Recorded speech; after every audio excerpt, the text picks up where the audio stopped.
저는 이 필그림이라는 단어가 참 좋습니다. 저희 교회 이름이죠.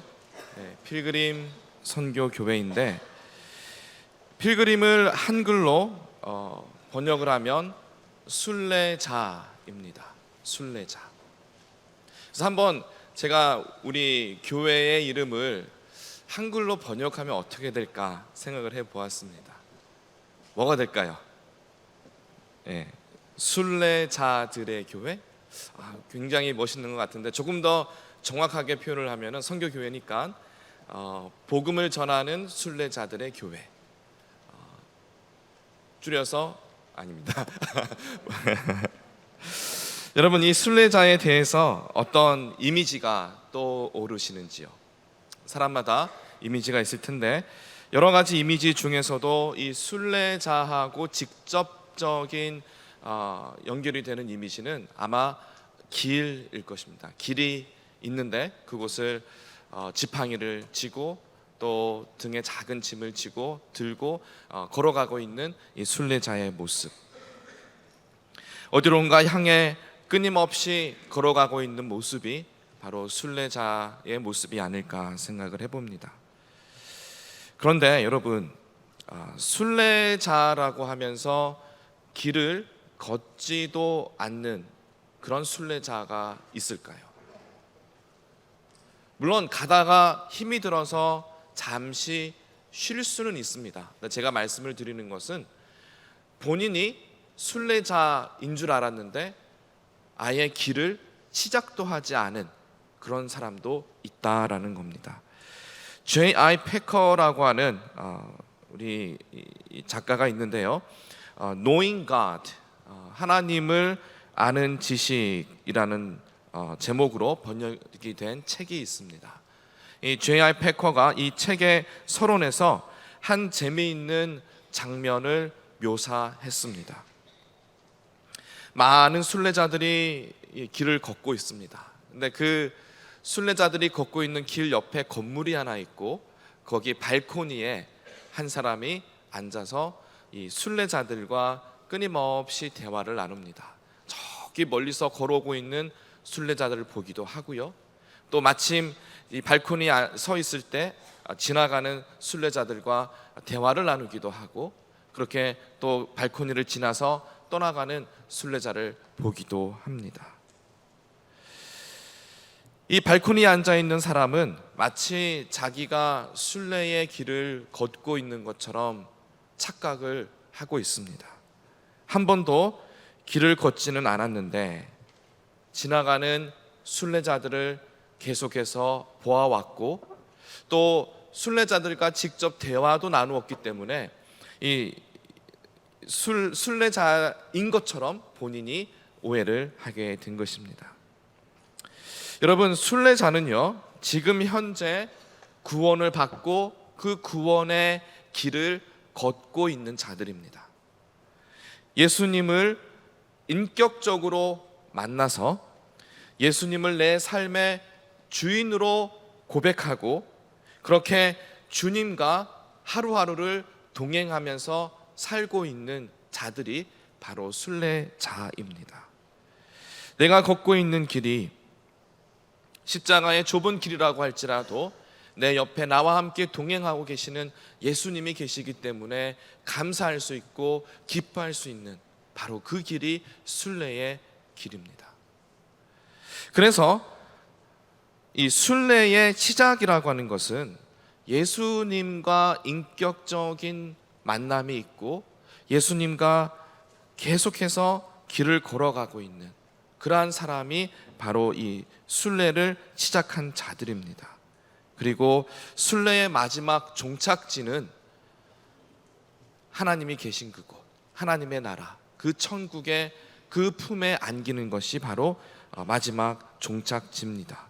그리고 지금은 그 나라를 향해서 끊임없이 걸어가고 있는 그것이 바로 순례자의 모습인 것입니다.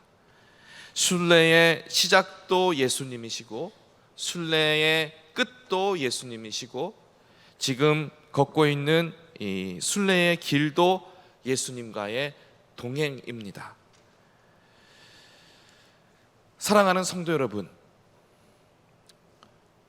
혹시 이 자리에 발코니에 앉아 있는 그 사람처럼 나는 아직 순례의 길을 걷고 있지 않은데 순례의 길을 걷고 있다라고 오해하고 계시는 분은 없는지 심히 걱정이 됩니다. 그런 분은 없으리라 기도하며 제가 바라건대, 여러분, 교회에 나와서 예배에 참석을 했다고 해서, 혹은 교회에서 봉사를 한다고 해서, 교회에다 헌금을 드린다고 해서 여러분이 구원받지 못할 수도 있다라는 겁니다. 분명히 아셔야 해요. 그러한 것들로 나의 어떠한 행위로 인해서 구원을 받는 것이 아니라는 것을 성경은 말씀하고 있습니다. 요한복음 17장 3절에서는 영생은 곧 유일하신 참 하나님과 그가 보내신 자 예수 그리스도를 아는 것이니이다. 구원은 예수님을 인격적으로 아는 것입니다. 여러분이 예수님을 아셔야 합니다. 그 예수님도 여러분을 아셔야 합니다. 내가 아직 예수님을 모른다면 그것은 구원받은 자가 아닙니다. 사람마다 예수님을 만나게 되는 상황이나 계기는 조금씩 다릅니다. 어떤 분은 말씀을 읽다가 예수님을 만나기도 합니다. 어떤 분은 찬양을 하나님께 드리다가 예수님을 만나기도 합니다. 또 어떤 분들은, 특별히 무슬람 지역에 있는 그런 분들은 이 비전과 꿈을 통해서 신비한 영적인 체험을 통해서 예수님을 만나기도 합니다. 또 어떤 분들은 평범한 일상생활 속에서 예수님의 특별한 간섭하심으로 만나기도 합니다. 또 어떤 분들은 가까운 가족이나 친구들에 의해서 예수님을 경험하기도 합니다. 이렇게 모든 분들이 예수님을 처음 만나게 되는 계기는 다르지만 한 가지 중요한 공통점이 있습니다. 그 공통점이라고 하는 것은 마음에 진심 어린 회개가 있다라는 것입니다.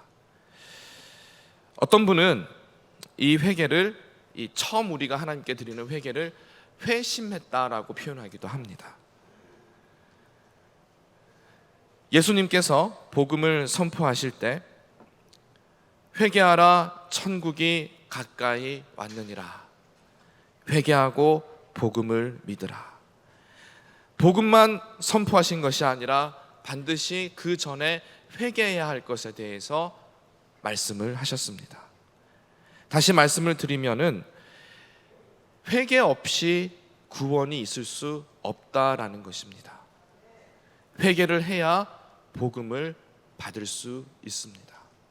혹자는, 어떤 사람들은 이 회개와 믿음을 교리적으로 분리를 해서 회개 없이 믿음을 가질 수도 있지 않냐라고 말하기도 합니다. 하지만 이것은 죄에 대해서도 회개에 대해서도 믿음에 대해서도 잘 모르고 하는 말입니다. 여러분, 창세기 3장 5절에 죄에 대해서 설명이 되어 있습니다. 이 인간의 타락에 대해서 설명이 되어 있는데, 에덴 동산에서 이 교묘한 뱀이 여자를 유혹할 때에 하나님이 먹지 말라고 한 이 열매를 먹으면 너가 하나님처럼 된다라고 유혹을 했습니다. 제가 5절에서 그 구절을 읽어드리면, 너희가 그것을 먹는 날에는 너희 눈이 밝아져 하나님과 같이 되어 하나님과 같이 된다라고 유혹을 했습니다. 죄라고 하는 것은 우리가 엄밀히 따지면 모든 일상생활 속에서 거짓말하고 정말 욕정을 가지고 욕심을 부리고 미워하고 용서하지 못하는 이러한 모든 것들도 죄의 모습이지만, 죄의 근본, 가장 죄의 그 뿌리로 들어가 보시면은 하나님이 되려는 겁니다. 하나님의 자리를 빼앗는 것이 바로 죄입니다. 그래서 하나님께 드리는 이 첫 번째 회개, 회심, 혹은 하나님께 드리는 회개라고 하는 것은 뭐냐면은, 내가 하나님의 자리를 빼앗았으니 이제는 하나님께 그분의 자리를 돌려드립니다.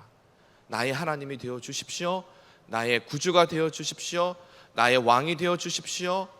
나의 주님이 되어 주십시오. 이것이 진정한 회개의 모습입니다. 구원에 이르는 회개라고 하는 것은 더 이상 내가 내 삶의 주인이 아니라 하나님께서 내 삶의 주인이 되십니다 라고 하는 것이 바로 회개이며, 또 예수님을 내 삶의 주로 영접하는 모습입니다. 이렇게 예수님을 내 삶의 주님으로 영접하고 예수님이 나의 진정한 주인이 되어 주셨을 때에, 그분이 나의 주님이 되었을 때 우리는 예수님을 아는 인격적인 관계로 들어가게 됩니다. 왜 그러냐면은 이것이 거듭남이라고 하는 것인데요, 여러분이 예수님을 믿는 순간에 성령님이 여러분 안에 내재하세요. 그래서 성령님을 통해서 하나님을 아바 아버지라 부르게 되고, 성령님을 통해서 내가 구원받은 자인 것을 보증받게 됩니다. 그래서 자신 있게 나는 예수님을 압니다라고 고백하게 되는 것이죠. 이러한 자들을 순례자라고 합니다. 순례의 길을 시작했다고 할 수가 있죠. 혹시 이 부분에 대해서 더 궁금하신 분이 계시면 저나 목회실의 목사님들에게 꼭 물어보시고, 여러분 구원받지 못한 자가 아니라 예수님을 인격적으로 만나시고 구원받은 자의 반열에 서시기를 꼭 바랍니다. 이렇게 순례의 길을 시작한 자들, 그 순례의 길을 걸어가는 자들에게는 한 가지 요구되는 것이 있습니다. 그것은 뭐냐면 그 길을 걸어가야 되는 겁니다. 내가 구원은 받았는데 그 자리에 서서 아무것도 하지 않고 그냥 서 있다면 우리가 그 끝을 향해서 어떻게 도달할 수가 있겠습니까? 우리가 순례의 길을 걸어가야 하는데, 순례의 길을 걸어간다라고 하는 것은 예수님을 닮아간다라는 겁니다. 신학적인 용어로는 성화라고 하지만 쉽게 우리가 이것을 받아들인다면은 예수님의 성품으로 점점점 더 내가 변화되어 가는 겁니다. 여러분이 처음 예수님을 구주로 영접하고 성령님이 여러분 안에 내재하신 그 순간부터 여러분 안에 계시는 성령님이 여러분으로 하여금 더 나은 존재로 변화시켜 가시는 겁니다. 이것이 성화의 과정이며 순례자의 길을 걷는 모습입니다. 오늘 본문 말씀을 함께 읽기를 원합니다. 15절과 16절을 우리 함께 읽겠습니다. 오직 너희를 부르신 거룩한 이처럼 너희도 모든 행실에 거룩한 자가 되라. 기록되었으되 내가 거룩하니 너희도 거룩할지어다 하셨느니라. 사랑하는 성도 여러분, 제가 감히 이러한 질문을 다시 한번 드립니다. 여러분, 정말 거룩한 삶을 살고 계십니까? 아마 제가 이 질문을 했을 때 아멘이라고 크게 소리 지르실 분은 없을 줄로 압니다. 저도 부끄럽습니다. 우리가 거룩한 삶을 살 수 있을까? 거룩한 삶의 행실을 지키고 있습니까? 라는 질문에 어느 누가 감히 네, 저는 그렇게 살고 있습니까? 라고 대답할 수가 있겠습니까? 하지만 오늘 말씀에서 보신 것처럼 하나님이 거룩하시니 우리도 거룩하라. 근데 이것이 명령어입니다. 해도 되고 안 해도 되는 것이면 차라리 마음이 편할 텐데 거룩하라 라고 명령을 하십니다. 거룩해야 하는데 거룩하지 않으면 그것은 불순종이며 죄가 됩니다. 그만큼 이 거룩한 삶을 산다라는 것, 한번 예수님을 믿고 그분을 인격적으로 알고 우리 안에 성령님이 내재하시면서 하루하루를 살아가는 것이 굉장히 심각한 일입니다. 그래서 십자가의 길이며 좁은 길이 되는 겁니다. 여러분, 성도로 살아간다라는 것이 그렇게 쉬운 일이 아닙니다. 세상 사람들과 똑같이 욕심 부리고 모든 죄를 다 지으면서 살아가면서 나는 예수님을 안다? 과연 우리가 그런 말을 할 수가 있을까요? 근데 더 심각한 문제는 아무리 우리가 노력을 해도 그 거룩한 삶을 살 수가 없다라는 것을 나 스스로가 너무나 잘 알고 있다라는 겁니다. 그러다 보니 이 성화에 대해서 많은 오해들이 발생하게 되는데 대표적인 두 가지를 한번 나누어 보기를 원합니다. 첫 번째는 나는 구원을 받았으니, 나는 예수님을 이제 만나고 인격적으로 만나고 구원을 받았으니 이제는 죄를 지어도 괜찮다라는 겁니다. 또 두 번째 오해는 내가 열심히 한번 거룩한 삶을 살아보겠다라는 것입니다. 2차 세계대전 때 독일 나치에 의해 순교를 당한 본 회퍼라는 목사님이 계십니다. 여러분 많이 들어보셨을 줄로 압니다. 이 본 회퍼 목사님이 사용하신 단어가 있는데 cheap grace, 값싼 은혜라는 것이 있습니다. 하나님의 그 은혜를, 예수 그리스도가 십자가에서 못 박혀 죽으신 그 은혜를 싸구려 취급한다라는 것이죠. 아주 값싸게 그 은혜를 받았다라는 것입니다. 이제는 예수님이 나를 위해서 십자가에서 죽으시고 내가 죄사함을 받았으니 미래의 죄까지도 다 해결해 주신다고 하셨으니 나야 뭐 까짓것 대충 살아도 구원은 받았네, 좀 부끄럽게 구원받아도 인생에서 즐길 거 다 즐기고 또 천국 가면 그만이지 라고 하는 아주 이기적인 생각을 할 수 있다는 겁니다. 구원파가 아닌 이상해야, 그런 극단적인 이단 사상이 아닌 이상해야 이렇게까지 생각하시는 성도님들은 없을 줄로 압니다. 하지만 우리가 신앙생활을 하다 보면 너무나 많은 경우에 스스로 합리화를 합니다. 컴프로마이즈 하는 거죠. 내가 죄를 짓고도 하나님께서 이 정도는 이해하실 거야, 내가 좀 약한 존재니까 하나님이 이 정도는 이해하시겠지, 주님 죄송합니다, 근데 어쩔 수가 없군요, 저는 이렇게 나약한 존재입니다 하고 눈물은 흘리지만 정작 그 죄에서 돌이키지는 않고 계속해서 그 자리에만 맴도는 그러한 합리화를 우리가 너무나 자주 변명으로 내세운다라는 것이죠. 나는 죄인이니까 어쩔 수 없잖아, 죄인이 죄를 짓는 건데 어떻게, 라는 식으로 생각을 하는데요, 여러분 성경 어디에도 죄를 지어도 괜찮다라는 말씀 없습니다. 죄는 그 모양이라도 보리라고 하셨지 우리가 죄인이니까 죄를 지어도 된다라는 말씀은 없습니다. 참고로 예수 그리스도를 만나신 분들은 더 이상 죄인이 아닙니다. 새 창조물입니다. 그런데 여전히 옛 습관 속에 살아간다면 우리는 정작 하나님 앞에서 새로운 모습의 의인으로서 살고 있지 않다라는 것이죠. 이러한 값싼 은혜와 또 정반대로 이 거룩한 삶을 한번 내 힘껏 한번 살아보리라, 내가 한번 거룩한 삶을 열심히 살아보리라 하시면서 금욕 생활을 하시는 분들도 있습니다. 현대 교회에서는 그리 흔치 않으신 것 같지만은 그런 분들도 있습니다. 우리는 이를 가리켜 율법주의라고 합니다. 유대인이나 무슬람이 아닌데도 우리 기독교인이, 믿는 성도들이 진짜 율법주의에 빠질 수 있을까? 우리 은혜를 사모하며 항상 은혜를 구하는 자들인데, 여러분 얼마든지 율법주의에 빠질 수가 있습니다. 내가 지키는 모든 교회의 신앙생활이 율법주의화 될 수 있습니다. 예배를 드릴 때에 습관으로 드리면 율법입니다. 마지 못해서 혹시나 예배를 안 드리면 하나님한테 벌 받을까 봐, 혹시 내가 예배를 안 드리는 것이 굉장히 깨림직해서 억지로 눈을 비비면서 힘들게 예배 시간에 오셨다, 이미 율법주의입니다.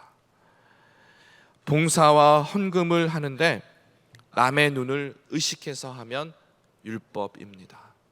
그 사람이 내 봉사하는 거 인정해 주지 않았다고 섭섭하면 이미 율법입니다. 말씀을 읽으면서 남을 정죄하면 율법입니다. 기도를 하면서 영적 교만이 생기면 율법입니다.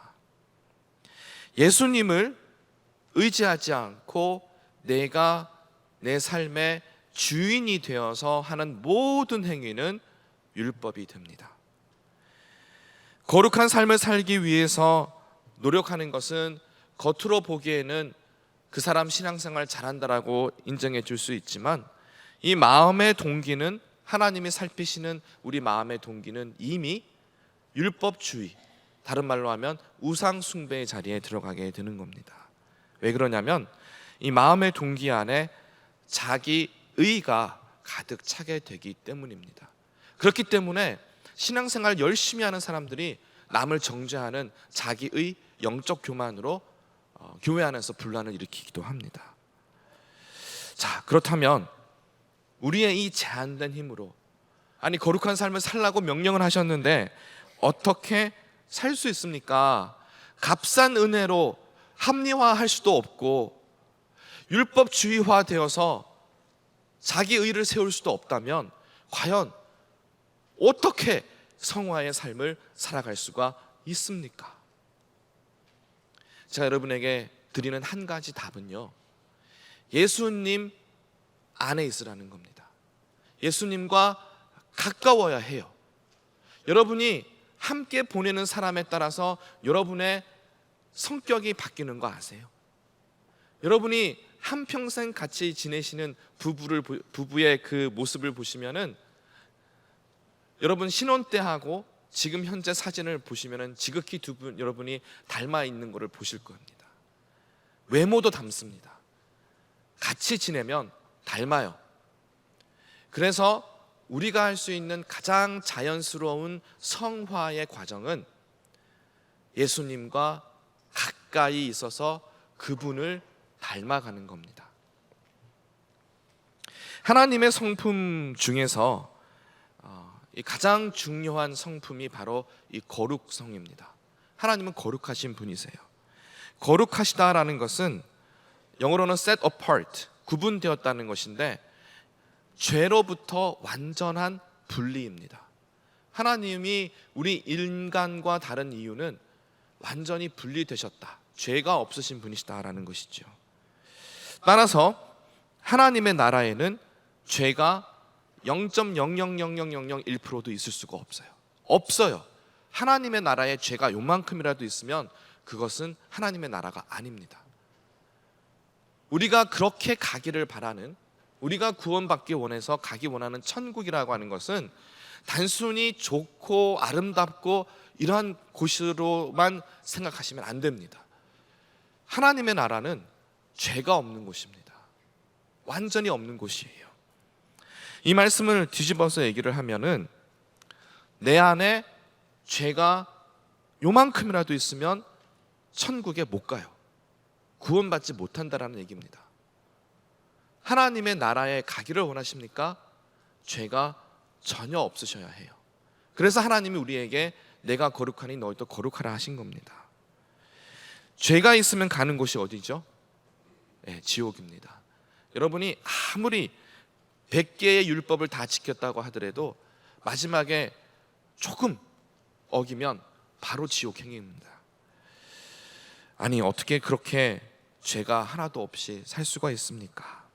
자, 여러분 복음입니다. 18절과 19절을 함께 읽겠습니다. 너희가 알거니와 너희 조상이 물려준 헛된 행실에서 대속함을 받은 것은 은이나 금같이 없어질 것으로 된 것이 아니요 오직 흠 없고 점 없는 어린 양 같은 그리스도의 보배로운 피로 된 것이니라. 아멘. 여러분 한번 따라해 보십시오. 예수의 보혈. 예수의 보혈입니다. 예수의 보혈이 그래서 복음입니다. 우리가 거룩한 단 한 가지 이유, 그것은 예수의 보혈이 우리를 덮으셨기 때문에 그래요. 우리 공로는 하나도 없어요. 예수의 보혈이 우리로 새롭게 하십니다. 어차피 의인은 한 명도 없습니다. 그런데 그 죄값을 치러주신 분이 예수님이시고, 예수님이 우리의 죄를 갚으실 때에 오늘 방금 읽으신 이 구절을 보시면은 은이나 금, 이러한 세상의 것으로 하신 것이 아니라 그분의 보배로운 피로 우리의 생명의 값을 치러 주셨습니다. 그래서 우리가 거룩한 단 한 가지 이유는 예수의 보혈 때문입니다. 우리가 순례의 길을 걸어가면서 이 거룩하게 되어가는 핵심이 예수의 보혈입니다. 이 예수님의 보혈은 우리 심령 안에 깨끗한 자리를 만들어줍니다. 거룩한 자리가 생성이 되는 것이죠. 우리가 예수님을 영접하고 주님을 나의 구주로 인격적인 관계가 형성이 되는 것도 예수님의 보혈입니다. 그런데 그러한 구원의 시작 전뿐만이 아니라 우리가 하루하루를 살아가면서 거룩한 자로 순례의 길을 걸어가는 그 과정 속에서도 이 예수의 보혈이 우리를 깨끗하게 해 주셔야 합니다. 믿음입니다. 믿음을 매일마다 고백하시면서 매일마다 십자가에 나를 죽이시고 여러분 심령 속에 거룩한 자리를 만드시면 어떠한 일이 일어나게 되냐면 여러분 심령 속에 성령님이 충만하게 거하시게 됩니다. 그렇게 되면 실제로 그리스도의 영이신 성령님이 여러분에게 주격이 되십니다. 그분이 내 삶을 주관하기 시작하세요. 그래서 예수의 보혈로 거룩하게 된 우리의 심령 안에 성령님의 충만하심이 일어나게 되고 성령님을 통해서 우리 안에 실제적인 변화가 일어나게 됩니다.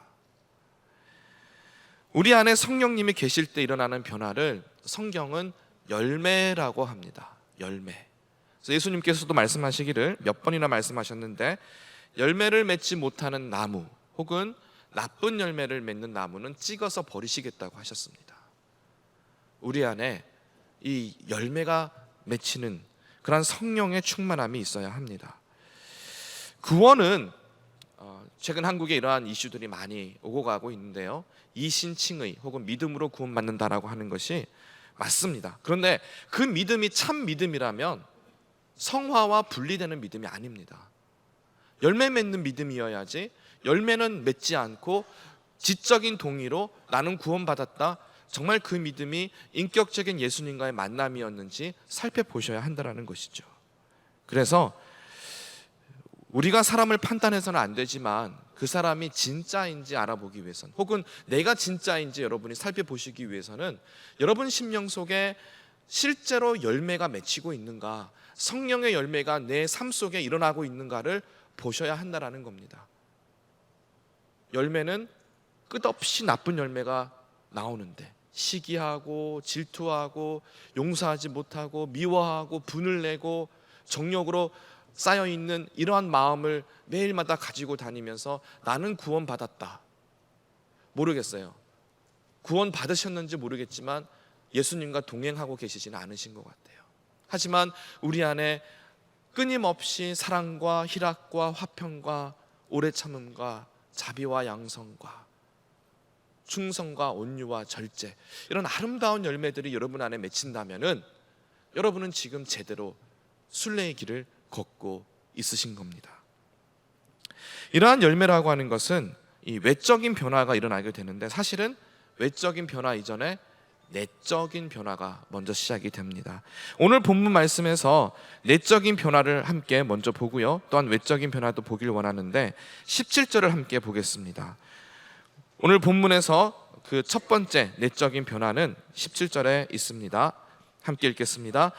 외모로 보시지 않고 각 사람의 행위대로 심판하시는 이를 너희가 아버지라 부른즉 너희가 나그네로 있을 때를 두려움으로 지내라. 17절을 자세히 다시 한번 보시면은 외모로 보지 아니하시고 각 사람의 내면을 보신다. 그러면은 이게 이해가 되는데 외모나 행위나 마찬가지 아닙니까? 어차피 외모나 행위나 같은 외적인 요소인데 왜 행위라고 했을까요? 제가 보건대 이 행위라고 하는 것은 내적인 변화로 나타나는 열매이기 때문에 그렇습니다. 여러분 안에 진정 변화되는 내면의 열매가 있다면 여러분의 행위도 따라서 변화된다라는 것이죠. 그래서 오늘 이 행위를 내적인 변화로 본다면 결국 외모를 보지 아니하시고 우리의 행위로 심판하시는 우리 아버지, 우리가 아버지라 부르는 그 하나님을 우리가 두려워할 수 있어야 된다는 겁니다. 그래서 오늘 말씀을 준비할 때 제가 이 순례자에 대해서 생각하게 된 단어가 있는데요. 거기 나그네라고 있죠. 성경은 순례자를 나그네라고 많이 표현을 합니다. 이 세상을 나그네 인생이라고 하시죠. 그래서 이 나그네로 있을 때, 따라서 우리가 이 순례자의 길을 걷고 있을 때, 우리가 예수 그리스도를 알게 되고 하나님을 아바 아버지라고 부르게 되었을 때 우리 내면에 일어나는 가장 중요한 것, 그것은 바로 두려움입니다. 성화의 과정에서 이 두려움이 절대적으로 중요합니다. 영어를 보시면은 NIV에는 이 두려움을 reverent fear라고 되어 있습니다. 경외죠. 존경하는 두려움입니다. 하나님이 너무나 두려운 존재로, 그러니까 어떤 무시무시한 호러무비에 나오는 그런 귀신에 대한 두려움이 아니라요, 여기에서는 존경하되 너무나 나에게 두려움의 대상이 되셔야 한다라는 겁니다. 여러분 내면 속에 성령님께서 충만하게 거하시게 되면 하나님을 두려워하게 됩니다. 죄를 지을 수가 없어요. 하나님이 나를 보고 계신데, 하나님이 나와 함께하고 계시는데 내가 감히 하나님 앞에서 어떤 죄를 쉽게 지을 수가 있겠습니까? 우리가 죄를 지을 때 보면 늘 혼자 있을 때 지어요. 옆에 사람이 나를 보고 있으면 죄 안 짓습니다. 도둑도요, 사람 안 볼 때 도둑질하지 볼 때 안 합니다. 하나님이 나를 보고 계신다면, 정말 성령이 충만하여서 하나님의 임재가 가까이 느껴지는데 우리가 감히 그분 앞에서 어떻게 죄를 지을 수가 있겠습니까? 또 21절을 보겠습니다. 21절을 보시면은 믿음과 소망이라는 단어가 있죠. 우리가 하나님에게 믿음과 소망을 드린다라고 되어 있습니다. 믿음과 소망이라는 주제를 우리가 모두 이 시간에 다룰 수는 없지만 잠시 우리가 보면요, 이 믿음과 소망, 현대 사회를 살아가는 저희들이 믿음과 소망을 둔 곳이 있습니다. 그것은 바로 돈입니다. 우리는 돈만 있으면 다 해결된다라고 하는 강한 믿음이 있고요, 돈을 벌겠다는 강한 소망이 있습니다. 그래서 죽자 살자 우리가 일을 해서 돈을 벌면 내가 그 돈을 가지고 아주 행복한 삶을 살 것이라는 천국이 아닌 돈에 대한 믿음이 있다라는 것이죠. 한 예로, 제가 4번을 타고 늘 파라무스에서 티넥 방향으로 운전을 해서 오는데 큰 빌보드에 복권 당첨 이게 딱 나와 있잖아요. 제가 저걸 보면서 저것이 얼마나 사람들에게 소망이 될까라는 생각을 우연찮게 하게 되었습니다. 오늘 아침에도 얼마인지 기억이 안 납니다만 몇 밀리언 이렇게 올라와 있던 것 같아요. 여러분, 사람들은요, 돈에 대한 믿음과 소망이 무엇인지 알아요. 설명해 주지 않아도 알아요. 야, 돈만 있으면 다 돼. 믿음이죠. 야, 우리 돈 벌자. 소망입니다. 하나님에게 이러한 믿음과 소망이 있으십니까? 정말 여러분이 이 예수 그리스도의 보혈로 여러분 심령 속에 깨끗한 영혼이 되었을 때 성령님이 충만하게 여러분을 주장하시면은 더 이상 이 세상의 것을 정말 바라보지도 않게 됩니다. 거기까지 성장하셔야 합니다. 오늘 말씀에서처럼 우리가 이 믿음과 소망을 하나님께 드립니다. 하나님 신실하신 분이시지, 나를 아셔. 하나님이 날 책임지실 거야. 하나님 저를 구원의 길로 인도하실 거야. 하나님의 나라를 소망합니다. 내가 지금 죽어도 하나님 나를 부르실 테니 저는 죽음이 두렵지 않습니다. 이러한 믿음과 소망을 하나님께 드리는 자가 되게 됩니다. 이러한 내적인 변화는 우리 마음의 변화로만 그치지 않고요, 나아가서 외적인 또 아주 귀중한 열매를 맺게 됩니다. 그것은 뭐냐면 믿음, 소망 얘기했죠. 사랑이 우리에게 생성이 됩니다. 우리의 힘으로 가질 수 없는 영혼을 향한 사랑이 우리 안에서 생겨나게 됩니다. 22절을 함께 보겠습니다. 함께 읽겠습니다. 너희가 진리를 순종함으로 너희 영혼을 깨끗하게 하여 거짓이 없이 형제를 사랑하기에 이르렀으니 마음으로 뜨겁게 서로 사랑하라. 우리가 예수 그리스도의 보혈로 우리의 심령이 깨끗해지면 그때에 그곳에 성령님께서 강하게 충만하게 임재하십니다. 내재하시죠. 그렇게 되었을 때 우리는 거짓 없이 형제를 사랑하게 됩니다. 놀라운 하나님의 사랑의 약속입니다. 우리가 예수의 보혈로 깨끗하게 되었을 때에 우리의 심령만 변화되는 것이 아니라 우리 속에서 영혼 사랑하기가 샘솟듯이 올라오게 됩니다. 그래서 세상을 바라보아도 아름답고요, 주위에 우리 이웃들, 형제 자매들, 가족들을 바라보았을 때 한없이 그 사람을 사랑하는 눈으로 바라보게 됩니다. 내가 누군가를 사랑해야지, 이렇게 억지로 맞아 나 사랑 못하는데 사랑해야지, 이게 아니고요, 너무나 자연스럽게 사랑하게 되는 겁니다. 결국 이 땅에서 순례의 길을 걸어가고 있다라고 하는 것은 두 가지로 축약이 됩니다. 하나님 사랑, 이웃 사랑입니다. 하나님을 두려워하는 마음으로 뜨겁게 최선을 다해서 섬기게 되고요, 이웃 사랑하기를 정말 그 영혼을 뜨겁게 사랑하는 자가 됩니다. 내가 온 마음을 다해서 하나님을 경외하게 되며 형제를 사랑하기를 정말 아낌없이 사랑하는 존재로 변화가 되어가는 것이죠. 이것은 나의 힘으로 하는 것이 아니라 오직 성령으로 가능한데, 그 성령님이 우리 안에 거하시기 위해서는 예수 보혈, 예수 그리스도의 보혈이 우리를 정결하게 해주셔야 가능합니다. 사랑하는 성도 여러분, 저는 필그림 선교교회라는 이 이름이 너무 멋있다고 생각이 돼요. 필그림 교회보다 저는 필그림 선교교회가 더 좋아요.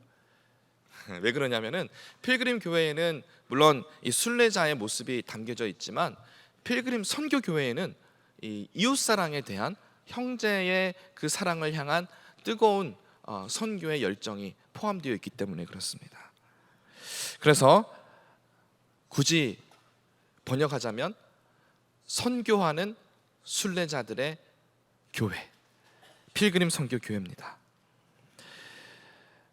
여러분, 우리 안에 하나님을 사랑하는 열정이 있어야 합니다. 우리 안에 하나님을 두려워하는 그런 마음이 있어야 합니다. 그리고 형제 사랑하는 열매가 있어야 합니다. 여러분, 한번 주위를 돌아보십시오. 여러분 옆에 계시는, 물론 부부나 이제 가족이 많겠지만 아름답습니까? 여러분 주위에 계시는 분이 정말 사랑스럽게 느껴지십니까? 그래야 해요. 물론 하루아침에 우리가 이 상태로 우리가 성화되어 가지는 않지만 조금씩 여러분 안에 성령님의 강한 임재를 통해서 또 예수 그리스도의 보혈의 힘으로 내가 변화되어 가는 겁니다. 자, 이제 저와 함께 구호를 외치고 말씀을 맺도록 하겠습니다. 예수의 보혈 3번 외치겠습니다. 외치십시오. 예수의 보혈, 예수의 보혈, 예수의 보혈. 아멘. 여러분, 예수의 보혈이 우리의 힘입니다. 함께 기도하겠습니다. 사랑의 아버지 하나님, 부족한 종이 또 말씀을 전했습니다. 우리의 힘으로는 감히 어느 하나 거룩해질 수 없는 것을 잘 압니다. 하지만 예수 그리스도의 보혈의 능력으로 우리 안에 다시 한번 성령의 충만하심이 있게 하여 주시옵소서. 그리하여서 내 안에 다시 한번 순례의 길을 걸어가는 성화되어가는 놀라운 은혜가 있기를 원합니다. 하나님, 필그림 선교교회를 기억하여 주옵시고 하나님을 사랑하는 마음, 하나님을 두려워하며 하나님을 섬기는 그 강한 열정이 일어나게 하시고, 우리 모든 교우들을 서로 사랑할 때에 하나님이 주시는 그 사랑으로 정말 뜨겁게 사랑하는 우리 귀한 선교교회로 복을 내려 주시옵소서. 예수님의 이름으로 기도드립니다. 아멘.